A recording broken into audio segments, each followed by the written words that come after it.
चल यार है ना कबर पुट ठीक है पुट यार कबर भाई कबर क्यों पुट रहे हो? भाई गल वे ठहर दी यार ठहर दी बच्चा ठहर दी तेरे अब्बे ने साडे कोल लिया सी 20 लाख रुपया अच्छा कर्जा ठीक है या तो कर्जा दे छड़ या असीं कबर पुट देनी है। भाई मेरे नाल ते अब्बे ने ऐसी गल दा कोई गल दा जिक्र नहीं कीता है यार ये सानू नहीं पता ठीक है इस गल का तेरा चाचा गवाह है असी 20 लाख दिता ही ठीक है वो पैसे साडे वापस करन तो पहले फौत हो गया। मैं घर जाके चाचे नूं पुछना भाई मैं जिथों भाई पुछ लो पैसे दन देना भाई कबर ना पुटिया ये साडे पैसे दे देने ने नहीं तो असीं भाई कबर पुट भाई कबर ना पुटिया पैसे साडे नाल ठीक है तुम जाके अपने चाचे नूं पुछ लो ना पुछदा हाँ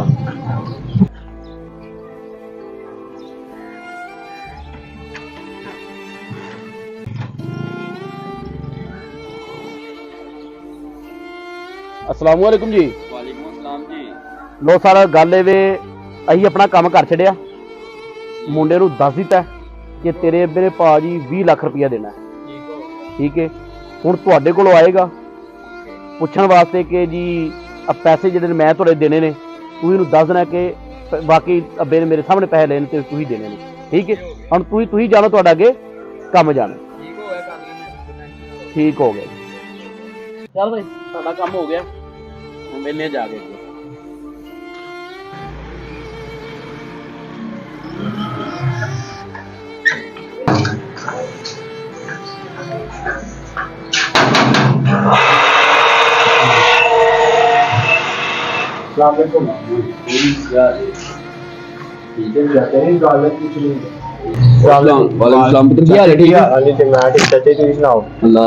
चाचा जी गल एक पुछनी मैं ना कब्रस्तान गया हाँ ते अब्बू की कबर ते दुआ की वापस आन लगा दो बंदे आके कबर पुट्टन लग गए मैं क्यों पुट लांदे अब्बू जी ने 20 लाख धारे लिया बह गल कर लेना नहीं चाचा जी इत्थे ही आंदे ने चाचे तेरे सामने लिया धारे लिया पुत्र कमान लिया तेरे बाई ने 20 लाख रुपया धारा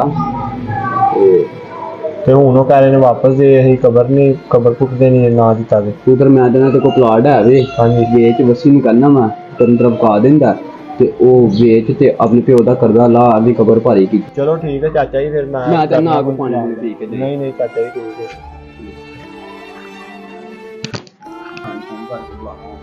अस्सलाम वालेकुम यार हां ठीक हो रान साहब राओ हां यार इधर घर बैठ गल करी आया ही चलो आओ जरा गल करी चलो ठीक मैं आ अजी भाई की बनाए भाई आया ही मेरे को ठीक है पुछया हो कि अब्बाई ने 20 लाख रुपया लिया मैं समझ रहा 20 लाख रुपया लिया ठीक है ठीक हो गया ते मैं ते अपने प्यो ते एवें बोझ बने हैं 20 लाख रुपया प्लाट टूट बेच ते पैसे मैं उन्हें क्या कि अपने बेटे नूं करना वा मुका दूंगा ठीक हो गया ठीक है तो 20 लाख की तैयारी मतलब लगू है 10 लाख हो गया फिर अद्धो आ ते प्लाट भी उनका महंगा बता देना पुत्र मेरे ने आई खरीदा तो असी सस्ता है ना प्लाट तो बड़ी देर की नजर सी मेरी ये बेचदा नहीं सी आया प्लाट ते वेच गया हुन समझो हां ये कढ़ा लेंदे ओदे कोलों ठीक हो गया फिर इंशाल्लाह मेरा पुत्र दा वसी बड़ा तेज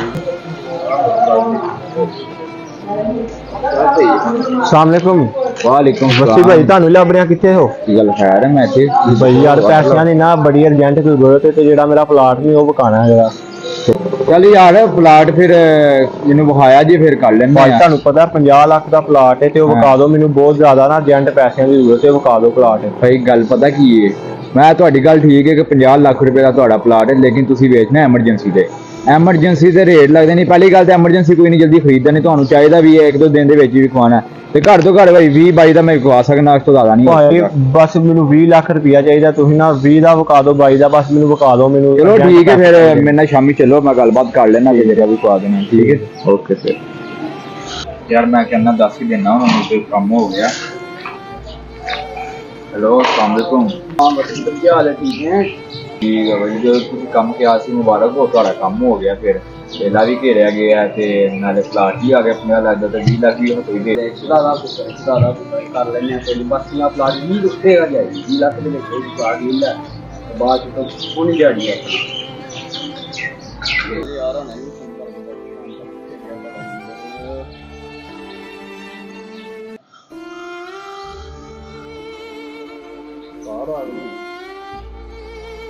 अस्सलाम वालेकुम अस्सलाम क्या हाल है ठीक हो हाँ जी की बनाया जी काम दा ਪ੍ਰਧਾਨ ਸਾਹਿਬ ਤੁਹਾਡਾ ਕੰਮ ਹੋ ਗਿਆ ਪੂਰਾ ਕਲੀਅਰ। ਠੀਕ ਹੈ 20 ਲੱਖ ਰੁਪਏ ਪਲਾਟ ਮਤਲਬ 50 ਲੱਖ ਦਾ ਪਲਾਟ 20 ਚ ਤੇ 20 ਵੱਖਰਾ ਸਰਵੰਸ ਦਾ ਪਲਾਟ ਹੈ 50 ਲੱਖ ਰੁਪਏ ਦਾ ਸਰਵਿਸ ਟੈਕਸ ਦਾ ਲੱਭ ਗਿਆ 20 ਲੱਖ ਰੁਪਏ ਤੋਂ ਜੇਬੋਂ ਹੀ ਨਹੀਂ ਗਿਆ। ਤੇਰੇ ਨਾਲ ਦਾ ਚਾਚਾ ਹੋਵੇ ਨਾ ਉਸ ਦੀ ਲੋੜ ਕੋਈ ਨਹੀਂ। ਇਹ ਮੁੰਡਾ ਪਤਾ ਨਹੀਂ ਕਹੀਂ ਮੇਰਾ ਪਲਾਟ ਇਹ ਤੁਸੀਂ ਮੈਂ ਤਾਂ ਮੁੰਡਾ ਪਹਿਲਾਂ ਕੰਮ ਕਰਦਾ ਠੀਕ ਹੋ ਗਿਆ, ਫਿਰ ਮਿਲਦੇ ਆ।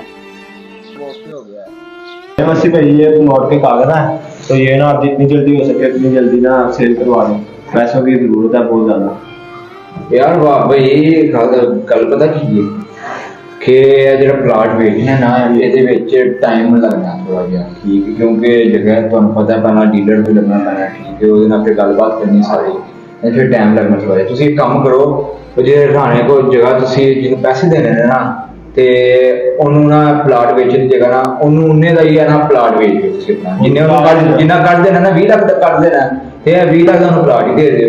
प्लॉट हो गया ਹਾਂ ਉਹਨੂੰ ਪਲਾਟ ਦੇ ਕਿਉਂਕਿ ਤੁਹਾਡਾ ਵੀ ਟਾਈਮ ਬਚੇਗਾ ਸਾਡਾ ਵੀ ਟਾਈਮ ਬਚੇਗਾ। ਮੈਂ ਤੁਹਾਨੂੰ ਕਹਿ ਦਾਂਗਾ ਕਿ ਵਿਕ ਜਾਏਗਾ ਤੇ ਮੇਰੇ ਕੋਲ ਨਾ ਕੋਈ ਗਾਹਕ ਆਇਆ ਫਿਰ ਮੈਂ ਕਿਵੇਂ ਵੇਚਾਂ। चलो ठीक है मेहरबानी। ਆ ਉਹਨੂੰ ਦੇ ਦੇ। ਚਲੋ ਆਓ ਭਾਜੀ ਤੁਹਾਨੂੰ ਪਲਾਟ ਦਿਖਾਵਾਂ ਕਿਹੜਾ ਵੇਖ ਲਓ ਪਲਾਟ। ਪਲਾਟ ਮੈਨੂੰ ਕਦੋਂ ਖਾਣਾ ਜੀ? ਭਾਜੀ ਪੈਸੇ ਤੇ ਨਹੀਂ ਹੋਇਆ ਹੈ ਜਗ੍ਹਾ ਨਹੀਂ ਵਿਕੀ ਹਾਂ, ਹਾਂ। ਉਹ 22 ਲੱਖ ਦਾ ਮੇਰਾ ਪਲਾਟ ਹੈ ਤੇ ਤੁਸੀਂ 20 ਚ ਹੀ ਰੱਖ ਲਓ ਪਲਾਟ ਹੀ ਰੱਖ ਲਓ। ਅੱਛਾ ਪਲਾਟ ਤੁਹਾਡਾ? ਹਾਂਜੀ ਆ ਪਲਾਟ ਹੈ ਕਾਗਜ਼ ਵੇਖ ਲਓ ਭਾਜੀ ਪਲਾਟ ਦੇ। ਅੱਛਾ ਪਾਉ ਇਧਰੋਂ ਆਣਾ ਪਲਾਟ ਦੇ ਜਵੇਲੇ ਚ ਪਾਵਾਂ ਇਹਨੂੰ ਵੇਚਾਂ। ਚਲੋ ਕੋਈ ਜੁਗਾੜ ਲਾਉਂਦੇ ਆ। ਬਾਹਰ ਮੈਂ ਇੰਜ ਦੀ ਲਾਲ ਬੜੀ ਘੱਟ ਵੇਖੀ ਏ ਕਿ ਬਾਪ ਦੇ ਮਰਨ ਤੋਂ ਬਾਅਦ ਉਹਦਾ ਕਰਜ਼ਾ ਲਾ ਦੇਣ। ਭਾਜੀ ਬਾਪ ਦੀ ਕਬਰ ਤੇ ਹੁਣ ਭਾਰ ਸੀ ਕਰਦੇ ਦਾ ਸੀ ਲਾਣਾ ਨਹੀਂ ਸੀ ਤੇ ਫਿਰ ਕਿੰਨੇ ਲਾਣਾ ਸੀ, ਲਾਣਾ ਤੇ ਪੈਣਾ। ਚਲੋ ਜੀ ਠੀਕ ਹੋ ਗਿਆ, ਇਹ ਪਲਾਟ ਫਿਰ ਮੈਂ ਵੇਚ ਲੈਂਦਾ ਵਾ ਜਿੰਨੇ ਦੇ ਵਿਕੇਗਾ। ਠੀਕ ਹੋ ਗਿਆ ਜੀ, ਮਿਹਰਬਾਨੀ ਸ਼ੁਕਰੀਆ। ਹਾਂਜੀ ਫਿਰ ਹੁਣ ਤੱਕ ਕੀ ਬਣਾਇਆ ਜੇ? ਸਰ ਗੱਲ ਇਹ ਵੇ ਹਾਂਜੀ ਪੈਸੇ ਦਾ ਇੰਤਜ਼ਾਮ ਉਹਦੇ ਕੋਲ ਨਹੀਂ ਸੀ ਹੋਇਆ। ਠੀਕ ਹੈ ਉਹਦਾ ਜਿਹੜਾ ਪਲਾਟ ਸੀ ਨਾ ਉਹ ਪਲਾਟ ਦੇ ਕਾਗਜ਼ ਨੂੰ ਦੇ ਗਿਆ ਸੀ। ਅਸੀਂ ਉਹਦੇ ਕੋਲ 30 ਲੱਖ ਵੀ ਮੰਗਦੇ ਨਾ ਉਹਨੇ 30 ਲੱਖ ਵੀ ਦੇ ਦੇਣਾ। ਪ੍ਰਧਾਨ ਸਾਹਿਬ ਉਹ ਤੇ ਲਾਲਚ ਨਹੀਂ ਪਈਦਾ। ਬਹਰਾਲ ਉਹ ਪਲਾਟ ਜਿਹੜਾ ਨਾ ਮੈਂ 22 ਲੱਖ ਦਾ ਵੇਚ ਦਿੱਤਾ। 22 ਲੱਖ ਦਾ ਵੇਚਿਆ ਵੇਚ ਦਿੱਤਾ ਠੀਕ ਹੈ। ਹੁਣ ਵਾਅਦੇ ਦੇ ਮੁਤਾਬਿਕ ਅੱਧੇ ਪੈਸੇ 11 ਲੱਖ ਤੁਹਾਡਾ ਤੇ 11 ਲੱਖ ਮੇਰਾ ਤੇ 11 ਲੱਖ ਮੈਂ ਤੁਹਾਡੇ ਨਾਲ ਅਕਾਊਂਟ ਜਿਹੜਾ ਉਹ ਟ੍ਰਾਂਸਫਰ ਕਰ ਲਵਾਂ। ਪਲਾਟ 22 ਦਾ ਵੇਚਿਆ ਯਾਰ ਤੁਸੀਂ, ਉਹ ਤੇ ਉਦੋਂ ਤੁਸੀਂ ਕਹਿੰਦੇ 55 ਦਾ। ਬਹਰਾਲ ਯਾਰ ਸਾਡਾ ਜਿਹੜਾ ਪਿਓ ਦਾ ਸੀ ਸਾਨੂੰ ਤਾਂ ਪੈਸੇ ਦਾ ਮਤਲਬ ਸੀ ਸਾਡੇ ਕੋਲ ਆ ਗਏ। ਚਲੋ ਠੀਕ ਹੋ ਗਿਆ ਤਾਂ ਪੈਸੇ ਅਕਾਊਂਟ 'ਚ ਕਰ ਔਰ ਤੁਹਾਡੇ ਅਕਾਊਂਟ ਵਿੱਚ ਪੈਸੇ ਕਰ ਹਾਂ ਗੱਲ।